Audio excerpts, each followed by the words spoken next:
What's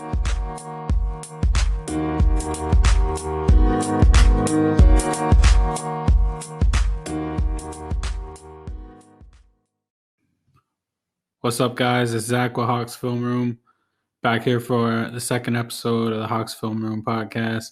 If you missed our first episode, we had Brad Rowland of Peachtree Hoops and Locked On Hawks come on the show to talk about lottery, some NBA, general stuff outside of the Hawks. Today we're going to talk about the lottery a little more, and we have sort of a mailbag type of episode. I have 4 or 5 questions I'm going to answer that were submitted from people from Twitter. So we're going to probably do, mailbags every now and then. Make sure you follow us on Twitter at Hawks Film Room if you want to participate in the next one of those. But aside from that, I'll do a little bit of a lottery just summary for anyone who isn't sure about the pick odds and stuff like that. So getting into the pick odds, you can see here, tankathon.com, great website for anyone who is not familiar. They have the pick odds for every team, for every pick. So if you scroll down here to Atlanta, apologies on the last visual if you're on YouTube. I was not super zoomed in on the pick odds on the last podcast, so a little more zoomed in here. You see Atlanta, 12.5 for number 1, 12.2 for number 2, 11.9 for the third pick, 11.5 for number 4 pick, 7.2% chance for number 5th pick, 25.7% chance for number 6th pick. Keep in mind that is the Hawks' most likely pick is the 6th pick, 16.7% at the 7th pick, and 2.2% at the 8th pick. So a little bit of a rundown. The Hawks have a 25.7% chance at the 6th pick, which is their highest probability. Second highest chance is the 16.7 at number 7. Okay. And then you get their third highest chance is actually at the number 1 pick at 12.5. And then you get back into, the top 3 picks are around 12% as well, which gives them, roughly a 1 out of 3 chance to pick in the top 3. So depending on how you look at it, you can be negative and think, oh my God, they have a 41% chance or 43% chance at picking 6 through 8. I mean, that doesn't sound great when you say it like that, but you could also say they have, about a 50% chance of picking, 57% chance of picking in the top 5. So there you have it. Those are the odds. Who knows what will happen on Thursday night, but those are the Hawks' chances.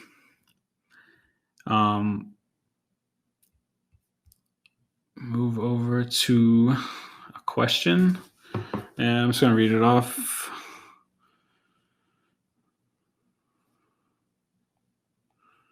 All right. At Michael Green ATL asks, how deep do you expect the Hawks rotation to be next season when everyone is healthy? Trey, John, Kevin Huerter, Cam Reddish, DeAndre Hunter, Clint Capella, plus the pick are all going to get minutes. Do you think Dedmon and Bruno see the floor much? What about Goodwin? Assume we sign 2 rotation players in free agency, point guard or a wing and a power forward. First part of that, how deep do you expect the rotation to be next season? I think that's going to be the main priority of the offseason for Travis Schlenk is just making sure there are like 10 to 11 quality NBA players on the roster because as we have seen, having 8 or 9 quality NBA players, that might be good for a week. And then 2 or 3 guys get banged up and all of a sudden you have 6. So having really 11 to 12 like solid NBA bodies is obviously the goal. I think you'll see more like strategic 1-year deals and 2-year deals than like big $20 million contracts as has been discussed by Brad Rowland on Locked On Hawks. It's just not – you can't go into a season with playoff declarations like the Hawks kind of had from back in March, if anyone remembers, when Lloyd Pierce and John Collins, I was at the practice, they were both speaking to the media after practice, were talking about they wanted to make the playoffs next season. And I think everyone in the building is serious about that, and I think that starts at the top, with the management and the front office, and the number one priority will be filling out that rotation. So I expect it to be a much, much deeper team next season. If the team is not much deeper next season, this offseason will have been a failure. And that's really not a hot take at all. I mean, if the Hawks go back in to the 2020, 2021 season, whatever it ends up being, you can't go back into next season with the same depth as last season. Dedmon and Bruno, I think Dedmon will be the backup center if he's healthy. Bruno will probably push for a few minutes here and there. Between Capella and Dedmon, I think it's unrealistic to say neither one of those guys are going to miss any games. So I think Bruno will see plenty of playing time over the course of a full season. Brandon Goodwin, that entirely depends on what the Hawks are going to do this offseason. I mean, if they bring back Jeff Teague and then go draft LaMelo Ball or Anthony Edwards, I mean, you can obviously see how the minutes start to shrink for Brandon Goodwin. It was harder for him to get minutes after Teague came in last season, but he still played well some of the time, a lot of the time when he was in there. But on a two-way deal, I think he's got like $100,000 guarantee or something. I mean, just being, realistic, his minutes are not guaranteed. If they get a chance to bring in one of the better, backup point guards on the market, just looking at some of these guys. I mean, obviously Teague is a free agent. So if they bring back Teague, you can already see, I mean, Trey's playing 30, 35 minutes and Teague's going to play 20 minutes. So it's already, you got to be creative to get Brandon Goodwin in there right there. So think he's going to be more of like your 13th, 14th man on the roster. But if he is, I think that's fine. I think that's a strong roster. If Brandon Goodwin is reinforcements, if he's there, if someone goes down to step in, I don't think there's anything wrong with that. I mean, him being the primary backup point guard, I'm not saying he couldn't do it for a full season. I'm just saying you need two backup point guards because no one is guaranteed to be healthy. No one is guaranteed, in Goodwin's position, all respect to him, there's no guarantee that he's going to be playing well. So, leave it at that. But big question as far as his minutes. Assume we sign two rotation players in free agency at point guard, a wing, and a power forward. I guess two of those three. Had the free agency list pulled up here. It's a lot of names to go through at once. But we talked about this on the last podcast. So, go back and check that out with Brad Rowland. But, Mo Harkless, Jeff Teague. I would even be fine with Bazemore just as a depth thing. Justin Holiday. I mean, obviously Fred VanVleet if you want to spend a lot of money. KCP would be a good depth option, maybe even – I mean, KCP might honestly start if he came to the Hawks by the end of the season. I know you guys love the core and all these young guys and everything, but some of these free agents are better than the core guys right now. That's just the reality. So if they're able to bring in somebody like KCP on a 2-year deal, I wouldn't be shocked if he ended up starting, especially if the younger guys started out slow. I do think the younger guys would have to play their way out of the lineup maybe a little bit, combined with Caldwell Pope or a free agent playing well. But my point is just, Caldwell's played. I don't even know if he'll lead the Lakers, but he's played, a lot more than those guys. And honestly just love his fit with Trey. So whether he starts or whatever, I think if you bring in Caldwell Pope, he's taking somebody in the core's minutes at the end of the game, some of the time at least. I mean, he's probably going to be one of your best 5 players as far as, when it gets to a small ball and getting stops and shooting threes, kind of a postseason type player. So I don't know if he'll even make it to the market. Garrett Temple is another one we talked about. Just wrapping this up real quick. Chris Dunn. Maybe look for some power forwards since you mentioned power forwards. Sarge is a restricted free agent. You might be able to get him out, but you don't want to give him too much money with the whole Collins thing. It's going to be really weird to give a power forward money with the Collins extension thing looming. You already have, DeAndre Hunter, who can kind of play backup power forward. I think Harkless or someone like that on a one-year deal is about as much as you're going to see at power forward. They definitely need to address it, though. So, all right, let's move on to another question. All right, Andrew, not to be mistaken with Andrew Kelly. Andrew at Indy Carrier on Twitter. What positions are we likely to sign with our cap space? Seems like there might be a playing time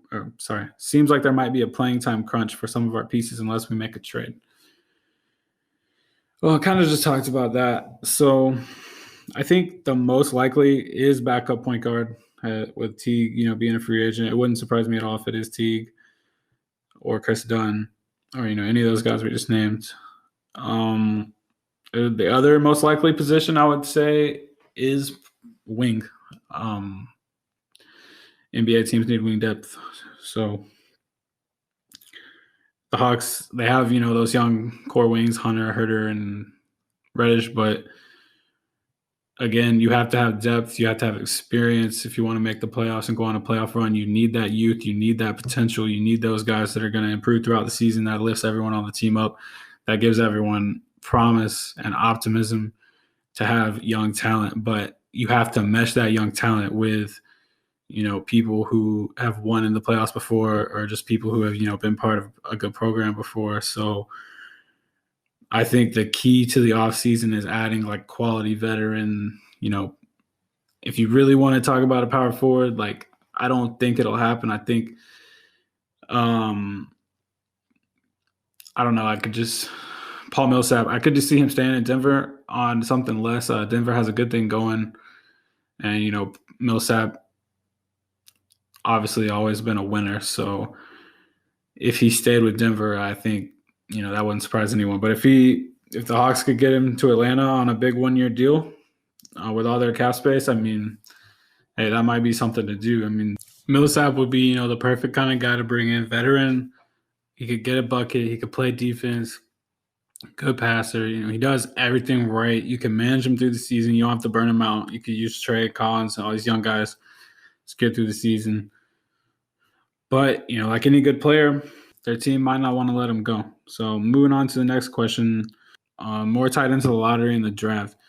Said, anonymous question. Based on some intel boards I've seen, why do you think it seems like the league is so much higher on Tyrese Halliburton than draft Twitter?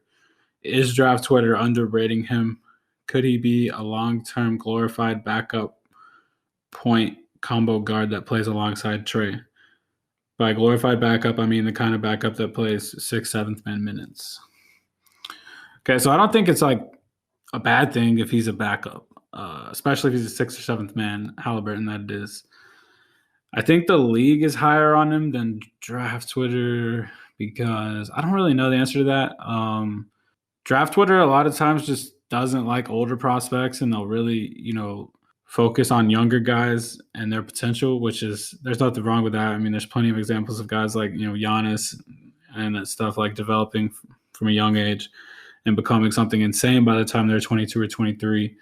So I think it might just be the age combined with he's not the best athlete. Me and myself, I am not crazy high on Halliburton either.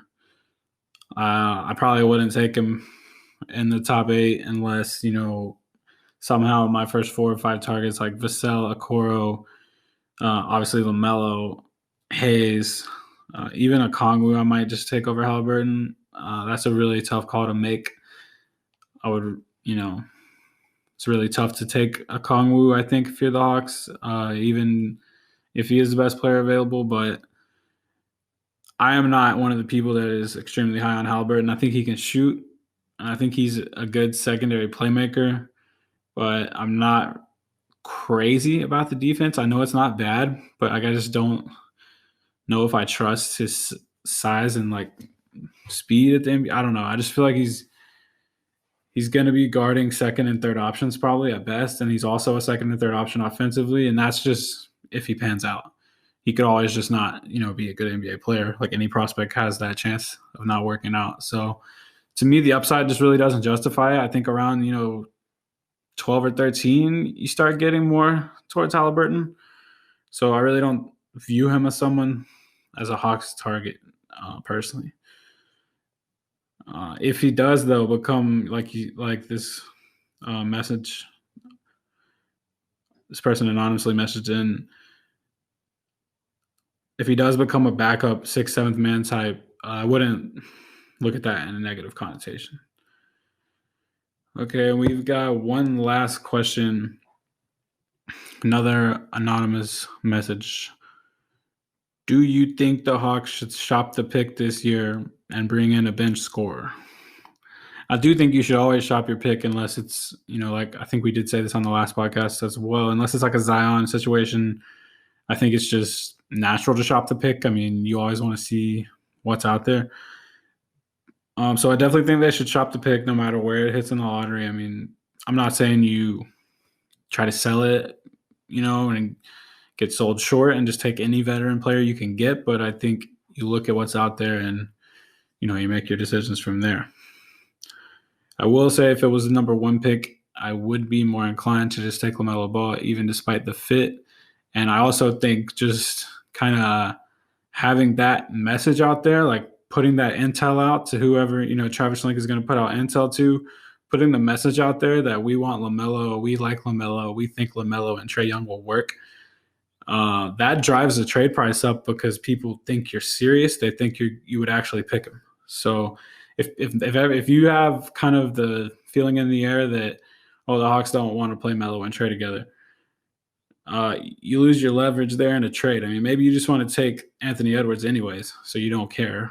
But anyway, regardless of whoever gets the number one pick, I think in this draft, it should be shopped. As far as bringing in a bench scorer, I don't know if you directly mean tying into shopping the pick. I would probably not trade the pick. I would definitely not trade the pick, actually, with a bench scorer in mind. I would trade the pick for, a good package of things that I thought was the best thing for the franchise. As far as a bench scorer, I think you go about that in free agency, or you might even have a bench scorer on the roster. I mean, like I said about KCP, not necessarily that KCP is the guy they're going to try to sign and bring in to start over one of the core guys, but it is possible that one of the core guys, like, Kevin Hurt, for example, could be on the bench next season because they brought in Fred VanVleet, KCP, whoever. And the Hawks, I mean, Lloyd Pierce or, the coaching staff could just say, okay, we signed more of a defensive-minded 3-and-D shooting guard. Let's start him next to Trae and take advantage of Herter's creativity and play him with the bench. So it's not necessarily a thing about like who's better. It's just the Hawks might bring in someone that fits a little bit better next to Trae, and so you're going to try to line up those minutes a little better. So, but back to the bench scorer thing. I definitely think they need, whether they bring someone in and it pushes Herter into the bench scorer or whether they directly go after bench scorers. I think it's definitely a point of emphasis. A little bit of news this evening: the NBA and the NBA Players Association forming in-market bubbles for 8 non-restart teams. Obviously includes the Atlanta Hawks. September 14th to October 6th. Sources say, per Shams Charania of The Athletic, Phase 1 would be September 14th to 20th. Testing and individual workouts. Phase 2 would be September 21st to October 6th. Group training in campus setting.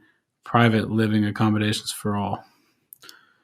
NBA and NBA PA have reached an agreement for the 8 franchises who are not part of the Orlando restart to conduct voluntary group workouts while residing in campus settings. So there you have it. Hawks and house bubble news. All right, so that's all the mailbag questions we have time for this week. I appreciate everyone for coming on and listening again. Again, the lottery is Thursday night at 8:30. I will be recording a show after the lottery Thursday night. We'll hopefully get some kind of Zoom call or something from Travis Link immediate availability. We'll let you guys know, like we always do whenever we hear. So like, subscribe, rate, review, comment, whatever you are on YouTube, Spotify, Apple Podcasts. If you enjoyed the show, tell a Hawks fan. Appreciate it.